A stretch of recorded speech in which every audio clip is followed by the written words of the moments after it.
রাধে রাধে সবাইকে, আমি রেশমি। সবাই কেমন আছো? আশা করছি সবাই খুব ভালো আছো। তা আজকে দেখো আমি একটা মিনি ব্লগ শেয়ার করছি। আমার ছেলেকে স্কুল থেকে আনতে যাওয়ার সময় হাতে ছাতা নিয়ে বেরিয়ে পড়েছি। ভীষণ রোদ, মানে থাকা যাচ্ছে না গরমে, এমন ছাতা ছাড়া তো কোনো প্রশ্নই ওঠে না। আর এদিক দিয়ে যাচ্ছে, এদিকে না প্রচণ্ড গাছপালা লাগানো আছে এই দিকটা, স্কুলের এই পাশটায়, দেখতে খুব ভালো লাগে। তো আমি ভাবলাম একটু তোমাদের সাথে শেয়ার করি। আর এদিক দিয়ে আমি জিমে যেতাম, জানো তো। আর এই জায়গাটায় আসলেই আমার সেই পুরোনো দিনের কথা মনে পড়ে যায়। বিয়ের বছর দুয়েকের মাথায় আমি জিমে ভর্তি হয়েছিলাম, তো এইখান দিয়ে আমি যেতাম। তো এই বলতে বলতে ভাবতে ভাবতে চলে আসলাম স্কুলের পাশে। এই দেখো স্কুলের লুকটা আমি তোমাদেরকে দেখিয়ে দিচ্ছি। এই স্কুলে কিন্তু বাংলা মিডিয়াম, ইংলিশ মিডিয়াম দুটোই আছে। তো আমি আমার ছেলেকে বাংলা মিডিয়ামেই পড়াই, কারণ টাইমিংটা ইংলিশ মিডিয়ামের টাইম সকাল থেকে, অত সকালে আমার দ্বারা ওটা সম্ভব নয়, তাই বাংলা মিডিয়ামটাই দিয়েছি 11টা থেকে। আর এই যে ছুটির কার্ড। করেছিস পড়াশোনা? এদিকে ঘোর, আমার দিকে ঘোর, এদিকে আয়। আমি কি জিজ্ঞেস করছি সেটার উত্তর দে। পড়াশোনা করেছিস? তাহলে কি করিয়েছে? আমার ওয়েট করছিলি? পড়াইনি? তাহলে কি শুধু শুধু স্কুলে পাঠালাম তোকে আমি?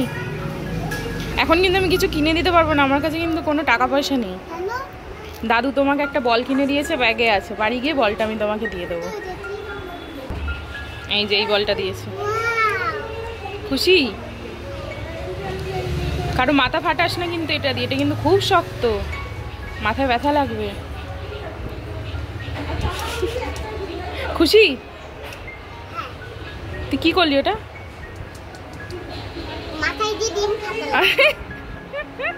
দে এবার এটা দিয়ে আমি ব্যাগে রেখে দিই, আমি ব্যাগে রেখে দিই, বাড়ি গিয়ে নেবে। যা পড়ে গেল, তোল তোল তোল তোল তোল তোল তোল তোল। দাও আমাকে, দাও বলটা দাও। ঠিক আছে আমাকে দে বলটা, এখন ব্যাগে ঢুকিয়ে দিই, বাড়ি গিয়ে নিবি, নাহলে রাস্তায় পড়ে গেলে ড্রেনে ঢুকে যাবে। কালকে খাতা দেখাবে, কি করেছিস কালকে খাতায় সব দেখতে পাবো, কি লিখেছিস না লিখেছিস।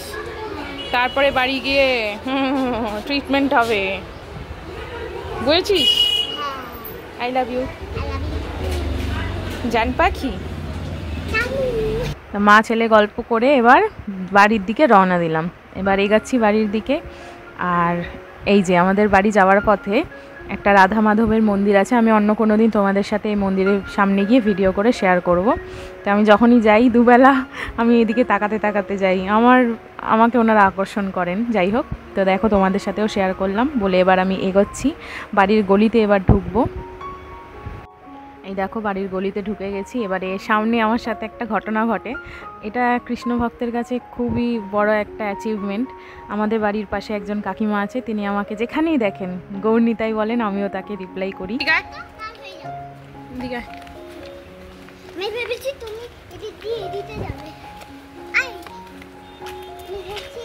কি সুন্দর ফুলগুলো। রাধে রাধে, গৌরনীতাই, হরি বল, হরে কৃষ্ণ।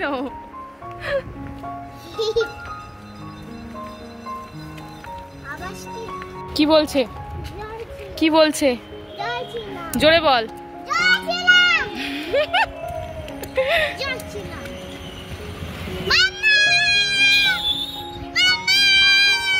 এবারে বাড়ি চলে আসলাম। দি রাস্তায় লেবু কিনছিল, ওর হাতে দিল। টিফিন খাইছিস? দিয়েছিস কাউকে? কাকে দিয়েছিস? তাই? কি এনেছিল ও টিফিনে? ও অনেক চিপস এনেছিল। চিপস? হ্যাঁ। তারপরে তোমরা শেয়ার করে খাইছো? হ্যাঁ। বাহ।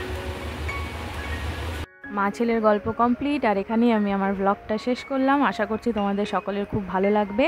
ভিডিওটা ভালো লাগলে অবশ্যই লাইক, কমেন্ট, শেয়ার, সাবস্ক্রাইব করতে ভুলবে না এবং সবাই পাশে থেকো। রাধে রাধে।